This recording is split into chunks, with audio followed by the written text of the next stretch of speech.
as far as do I think self-management can work, that's why I was coming to Yugoslavia. Because I rejected the Soviet model. I thought that you cannot talk about socialism without worker management, and I was very interested in going to see the process. And I'd see meetings in which workers were, in the workers' councils, were actively discussing questions, but they tended to be questions like relative income for people in different shops within the enterprise, not questions of whether we should introduce a new product. They were leaving a whole series of questions to the experts.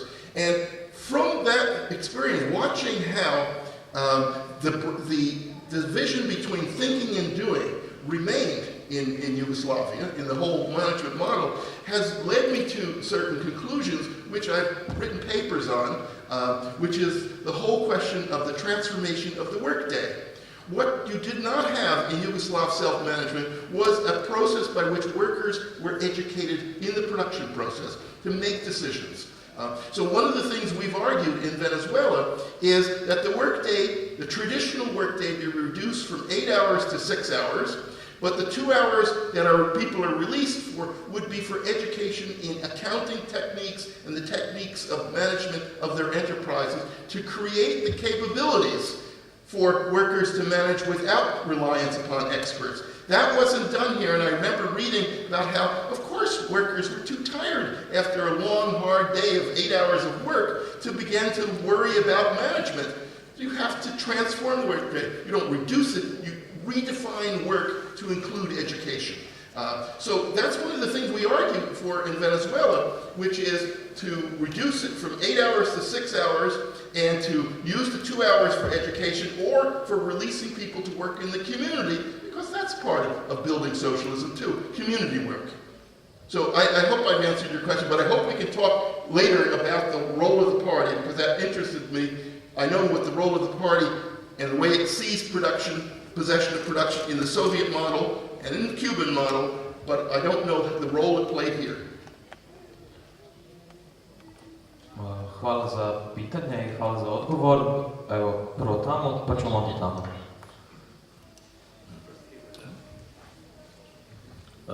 So I'll ask in English, and I apologize if you already answered this question during what you said before. Maybe I didn't understood, but so speaking about the difference between socialism and communism, if I'm right, you postulated that socialism would be a phase in which the new society is not reproducing on its own, reproducing its own preconditions of existence, while on the other side, communism is reproducing its own conditions. And what would be the way to pass from the present society to communism? Because this intermediate stage of socialism, historically, it has been tried to be solved by the ways of dictatorship of proletariat, of avant-garde party who leads the transformation of the society, but it was in all circumstances achieved by the party who has a monopoly of power. So we have this model in Soviet Union when the Stalin was exterminating kulaks. The official reason was because they are ideologically, they are not progressive, blah blah blah. But if you look at the situation in the crude power terms, it was because they had the ownership of the land and they constituted an independent power base, which was concurrent to the power of the party. And so I'm interested, if we have the present situation in which many parts of society believe in this system, I mean in capitalism, in one sort of the other, maybe it is just because they really believe, maybe just because they are too apathetic to be self-conscious and to believe that change is possible. How would the socialism, in your opinion, be introduced if we do not have a party which has a monopoly? And can you maybe relate this with the present, what's going at present in Venezuela, if that's not too hard a question? Thank you. Okay, first of all, let me make clear that I reject entirely the distinction between two stages of socialism and communism. that I'm talking about one organic system which is in the process of becoming. So it initially begins by, its inheritances from the previous system will differ in every particular case. Direct. Okay. Its inheritance in every particular case will be different. There is no single, manual that we go to. So when you take that position of that there's one organic system which proceeds from becoming to being, the question is, what do you call it?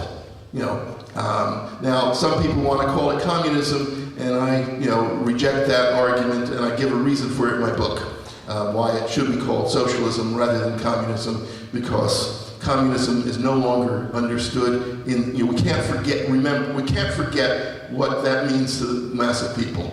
Communism is not seen as a economic system in which people produce for each other. Communism is seen as a political system which oppresses working people. That's the identification. Lenin in State and Revolution pointed out that, look, Engels never referred to himself as a social democrat because Proudhonists and Kautsky and others called themselves, and Lassalle called themselves social democrats, but he never referred to him as a social democrat. It's a political decision. So it's a political decision to say we're talking about socialism as the organic system, not communism at this point. So a single organic system. Now the question is, what are the elements in building that? Well, again, it's going to differ in every particular case as to where you advance. But when you talk about the dictatorship of the proletariat, I talk about this in my book Beyond Capital. I use the term the worker state. And what is characteristic of that worker state is the profound democracy that Marx described in the Paris Commune, and which Engels subsequently referred to as, gentlemen, you all worry about the dictatorship of the proletariat. Look at the Paris Commune. That was the dictatorship of the proletariat. That was a profound democracy. You will not see one mention of parties, in the discussion of the Paris Commune. The characteristic, and I think this is the characteristic of a common characteristic of socialism for the 21st century as it emerges in Latin America, and there are great differences between Venezuela, Bolivia, and Ecuador, is the strong emphasis on democracy.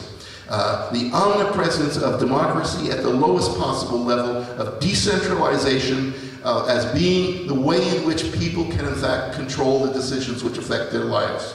Now, do you need leadership in this process? Clearly you do need leadership in the process, because you can't assume that everyone is at the same level immediately. I've been arguing this for many years, the whole question of the focus on creating human conditions for human development. And I remember in the early 1990s, I had written an article called The Socialist Fetter, Socialist Fetter, in Socialist Register, and I was talking to a good Cuban friend, and he listened to my argument about, the importance of creating conditions in which people develop their capacity, etc. And he said, Michael, but what's the role for the party then?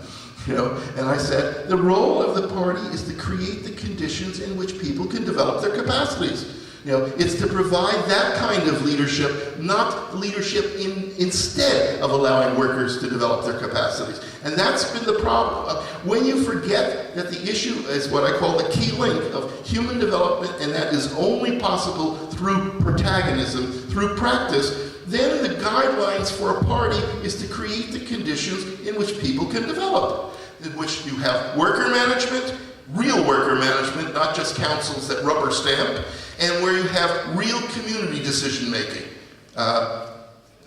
Did I answer your question? Yeah. Okay. Well, if I didn't, yeah. Okay.